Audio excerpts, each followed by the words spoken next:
Till now, we have seen the various terms of the Treaty of Versailles.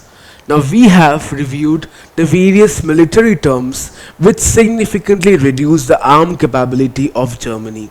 We then also saw the various economic and financial terms of a treaty which went on to destabilize Germany's economy and also put enormous war indemnity on it while taking away precious resources and economic assets from it. And finally, we also looked at the various territorial terms in which we saw that Germany had to do away with 13% of its European land holding, alongside also having to give away all the colonial possessions it once held. So we can perhaps now understand that the Treaty of Versailles therefore came with many such terms which are directed towards Germany and to make sure that Germany never ever dares to again launch a war of this scale ever again. But to properly understand the Treaty of Versailles and to also understand why the people of Germany consider it to be a diktat, we have to also look at some other terms outside the subdivision of financial, territorial, and of course military. So let us now look at the various other terms which truly define the Treaty of Versailles and made it a unique case study, and after which we can then shift to a proper analysis of the Treaty of Versailles and perhaps try to find out for ourselves to what extent the treaty's nature as a diktat perhaps was true. So starting off, Germany had to take full responsibility for all the destruction and the loss of life caused by the war. So if you remember, I had mentioned previously that the Allies wanted to blame the entire war on Germany. And that is why through this treaty, they managed to put the entire blame of war on Germany. Now we have reviewed the causes of war extensively, and we also have seen the role Germany played in leading to the outbreak of the war. But can you tell me one thing? Can Germany be considered to be the sole perpetrator or the one power which caused the war itself? Well, if you think about it, this brings us to a very old question. Whenever a war is fought, who has to be blamed for everything when the war ends? Well, this question, if properly can be answered, can never be one person, one power, or one reason. But the Allies did not consider that. When they were drafting the Treaty of Versailles, they put the entire blame on Germany and therefore made Germany the public enemy number one and made people blame Germans for killing their family members.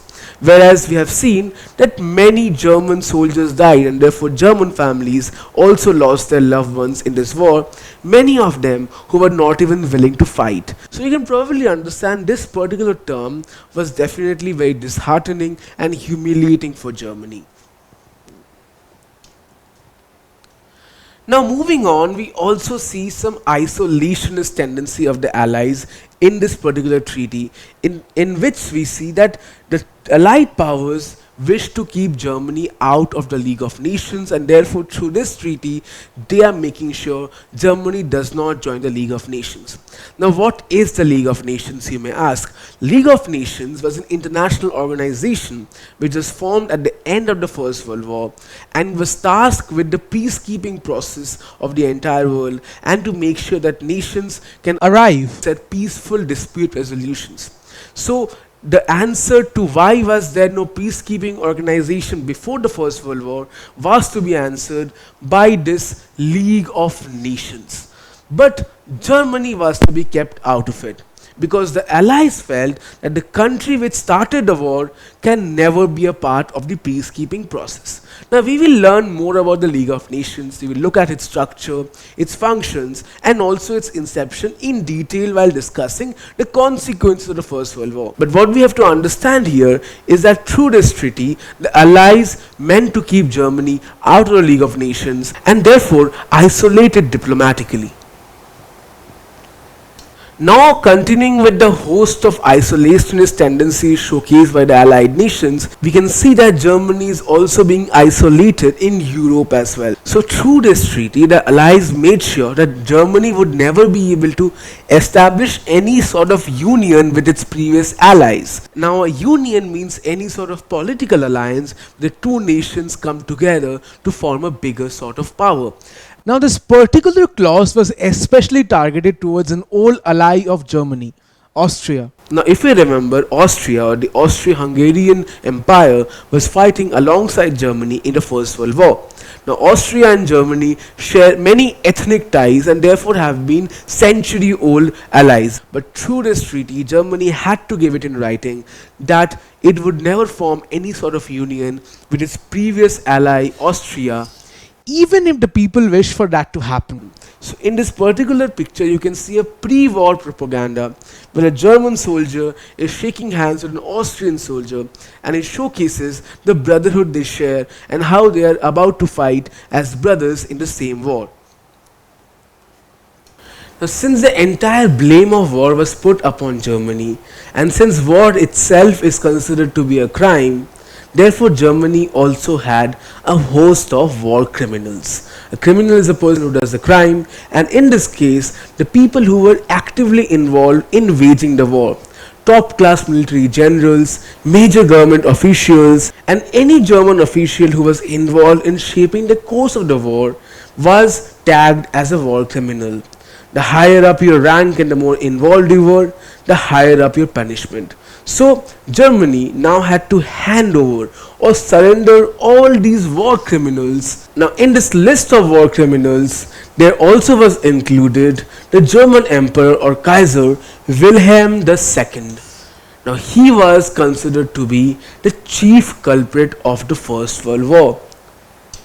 Now, since Kaiser Wilhelm II was leading Germany during the First World War, he was considered to be the person who caused the First World War, and therefore he had to be handed over to the Allies. However, the surrender of Kaiser Wilhelm II never truly took place, as the Kaiser had fled to Holland at the end of the First World War and therefore was out of German jurisdiction.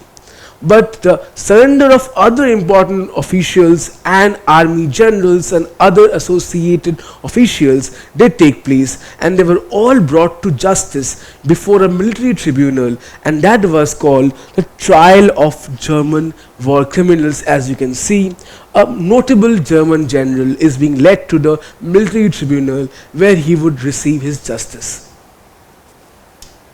Now, can you answer this question?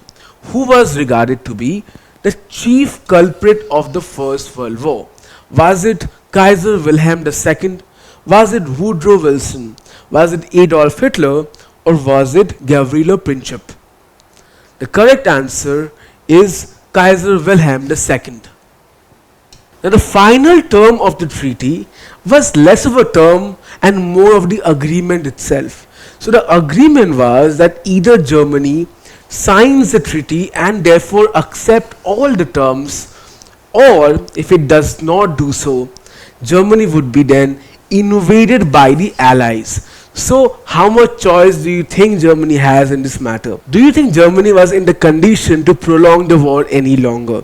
So thus Germany happened to accept all the terms, no matter how bitter they were and no matter how unfair and unequal Germany felt those terms to be. Germany had no option. And when Germany signed the Treaty of Versailles, peace was achieved. But this particular peace sowed the seeds of the Second World War, and it would lead to a conflict far more disastrous, far more devastating, and that would leave the world shook like no other battle has ever done in the past. So now perhaps is a good time to start analyzing the Treaty of Versailles and perhaps see why this treaty has been often described as increasingly unequal and unfair. Well, on the morning after the treaty was signed, hundreds of newspapers had the headline that peace was finally achieved or peace was finally restored. But tell me one thing, do you think these headlines are accurate? To what extent do you think peace was actually achieved? To quote American social worker Jane Addams, peace is not merely the absence of war. peace is when justice prevails. And do you think that when the Treaty of Versailles was signed, justice did prevail? Do you think that the Treaty of Versailles was an equal and a fair treaty? As contemporary historians will now tell you, that definitely was not the case. The Treaty of Versailles has been described to be one of the most unfair and one of the most unequal treaties of all time.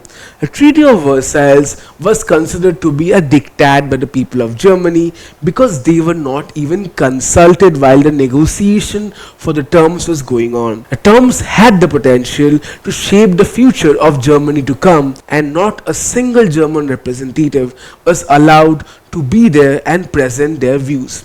So we see that the German representatives were only called, kept in a separate room, and then brought into the conference room when the terms were already discussed and only the signing was left.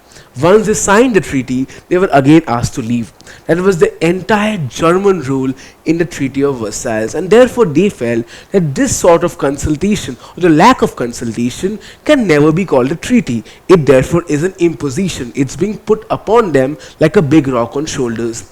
So the Treaty of Versailles also happened to strip Germany of its territories, resources, and all economic assets. At the same time, it also put on it an insane war indemnity, which Germany simply did not have the capacity to pay. After all, if all economic assets are being taken away, and Germany already has faced so many losses in the First World War, how exactly will Germany pay this particular war indemnity? And at the same time, Germany was also internationally humiliated and isolated. Thus, a treaty was considered to be an unfair and impositionary one. In this particular picture, we can see a satirical depiction of this diktat nature of the treaty, where we see that the four big powers, the big four powers, namely the United States of America, France, Italy, and Britain, are feeding the peace terms to Germany. Now, spoon feeding something generally means that the person who is being fed something simply has no control over whether they would like to have it or not. It's like a baby who is being spoon fed cereal. Similarly, Germany is being spoon fed these peace terms, and the Allied powers are saying that you have got to swallow it whether you like it or not. Now, what happens if Germany wishes not to swallow it? Well, you can see that again the Allied nations are holding Germany by the neck, which indicates that these nations are about to invade Germany if Germany does not accept the so-called peace terms. So you can see how limited and how forced this peace was. And that is why the Treaty of Versailles is often described to be one of the most Unfair. treaties in the history of humanity.